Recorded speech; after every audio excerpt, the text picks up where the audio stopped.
Hello everyone, in this video I'm going to show you how to become a creator on Patreon.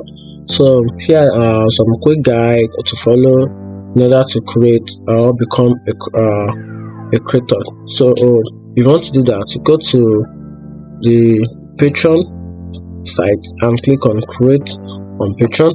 Sign up using your email, Facebook or Google account. Once you do that, fill in your names, profile picture and about page. After that, add a cover photos and create a profile photo. After that, decide what exclusive benefits to offer your patron, like bonuses, video or live streams. You can also set up different tiles with varying benefits.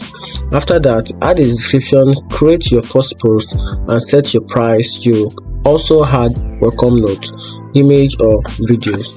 Once everything is set up, launch your page and wait for Patreon to verify it, and that is how to become a creator on Patreon.